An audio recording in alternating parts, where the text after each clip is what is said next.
Hello, Diaz നാച്ചുറൽസിൽ നിന്നാണ്. ഇന്ന് നമ്മൾ രാജമന്ത്രിയിലേക്കൊരു യാത്രയാണ്. എൻ്റെ ഹസ്ബൻഡിൻ്റെ നാട് അവിടെയാണല്ലോ, അതുകൊണ്ട് നമ്മൾ അവിടേക്കുള്ള ഒരു യാത്രയിലാണ്. ചെറിയൊരു ഫംഗ്ഷനുണ്ട്, അതിന് വേണ്ടിയിട്ടാണ്. ഈ പ്ലേസൊക്കെ കാണാൻ നല്ല രസമുണ്ടാകും. നമുക്ക് ഈ ട്രെയിൻ ഏർലി മോർണിംഗ് ആകുമ്പോഴാണ്. നല്ല തണുപ്പായിരുന്നു, നമ്മൾ പോയ സമയത്ത് നല്ല തണുപ്പായിരുന്നു. എൻ്റെ കുട്ടി സ്വെറ്ററൊക്കെ ഇട്ടുകൊണ്ടിരിക്കുകയായിരുന്നു. പ്ലേസ് തന്നെ നല്ല രസമുണ്ടായിരുന്നു, നല്ല തണുപ്പ് കാലാവസ്ഥയായിരുന്നു. അതും ഈ നമുക്ക് വന്നിട്ട് രാജമന്ത്രി, അതായത് നമുക്ക് ഈ ഗോദാവരി റിവർ കഴിഞ്ഞിട്ടാണ് നമ്മൾ ഇറങ്ങാനുള്ളത്. അപ്പം ഗോദാവരി റിവർ നമുക്ക് നല്ലോണം കാണാൻ പറ്റും ഇങ്ങനെ പോകുമ്പോഴേ. പിന്നെ അവിടെ ഇറങ്ങി നമ്മൾ ഫംഗ്ഷനൊക്കെ കഴിഞ്ഞ് വന്നു. പിന്നെ ഞാൻ എൻ്റെ ഹസ്ബൻഡിൻ്റെ ചേച്ചിയുടെ വീട്ടിലാണ് സ്റ്റേ ചെയ്തിരുന്നത്. അവരുടെ വീട്ടിൻ്റെ കീഴെ തട്ടിൽ നിന്ന് നോക്കിയാൽ കീഴെ തന്നെ ഒരു ചാട്ട് ഐറ്റംസ് വിൽക്കുന്ന കടയുണ്ടായിരുന്നു. അവിടെ പാനിപ്പൂരി കച്ചോടിയൊക്കെ കിട്ടും. അപ്പം കുട്ടികൾ പോയി വാങ്ങിക്കൊണ്ട് വന്ന് കഴിച്ചു. നല്ല നല്ല രസമുണ്ടായിരുന്നു. ഞാനതൊക്കെ കഴിച്ചു, സമോസയൊക്കെ കഴിച്ചു. പിന്നെ ഈവനിങ് ആയപ്പോൾ നമുക്ക് ഗോദാവരിയിൽ ഒരു ബോട്ടിങ് പോവാമെന്നുള്ള പ്ലാനിൽ എല്ലാവരും കൂടി ഇറങ്ങിയതാണ്. നല്ല തണുപ്പായതുകൊണ്ട് സ്വെറ്ററൊക്കെ ഇട്ടുകൊണ്ടാണ് ഇറങ്ങിയത്. ഞാൻ ആദ്യമായിട്ടാണ് ഇവിടെ വന്നിട്ട് ബോട്ടിങ്ങിനൊക്കെ പോണത്. അപ്പം നമ്മൾ ടിക്കറ്റൊക്കെ എടുത്തിട്ട് വെയിറ്റ് ചെയ്ത് നിൽക്കുകയായിരുന്നു. പിന്നെ നമുക്ക് വന്നിട്ട് ബോട്ടിലേക്ക് കയറാൻ പോകാനായിട്ട് ഇങ്ങനെയാണ് ഒരു പാലം പോലെ ഇട്ടിട്ടുണ്ടായിരുന്നു. അത് നമുക്ക് നല്ല ഷേക്ക് ആവുന്നുണ്ടായിരുന്നു. പിന്നെ ബോട്ടിൽ കയറിയിരുന്നു. നമുക്ക് ഈവനിങ് കാണാൻ തന്നെ നല്ലൊരു കാഴ്ചയായിരുന്നു.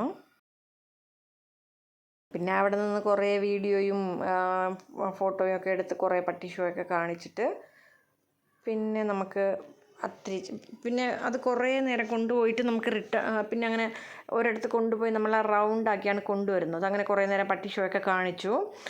പിന്നെ നമുക്ക് രാത്രി, ഇന്നിവിടെ സാറ്റർഡേ ആണ്. ഇന്ന് സാറ്റർഡേ ആണ് ഇവിടെ, അതുകൊണ്ട് നോൺ വെജ് ഒന്നും അലൗഡ് അല്ല. അതുകൊണ്ട് നമ്മളൊക്കെ തീരുമാനിച്ചു കടയിൽ പോയി എന്തെങ്കിലും കഴിക്കാമെന്ന്. അപ്പം നമുക്കിവിടെ വന്നിട്ട്, ഞാൻ ഇതുവരെ മന്തി കഴിച്ചിട്ടില്ല. അങ്ങനെ പറഞ്ഞപ്പോഴാണ് ചേച്ചിയുടെ മോൻ പറഞ്ഞ് ഇവിടെ ഒരു മന്തി ഷോപ്പുണ്ട്, സൂപ്പർ അടിപൊളി ടേസ്റ്റാണ്, അറേബ്യൻ എന്താണ് പേര്. അപ്പോൾ അവിടെ നമുക്ക് പോയിട്ട് മന്തി കഴിക്കാമെന്ന് പറഞ്ഞു. ശരി, ഓക്കെ എന്ന് പറഞ്ഞു. ഞാൻ വിചാരിച്ചു ചുമ്മാ പ്ലേറ്റിൽ വെച്ച് തരുമായിരിക്കും. അവിടെ പോയപ്പോൾ തന്നെ നമുക്ക് ആ പ്ലേസ് തന്നെ എനിക്ക് ഭയങ്കര ഇഷ്ടപ്പെട്ടു.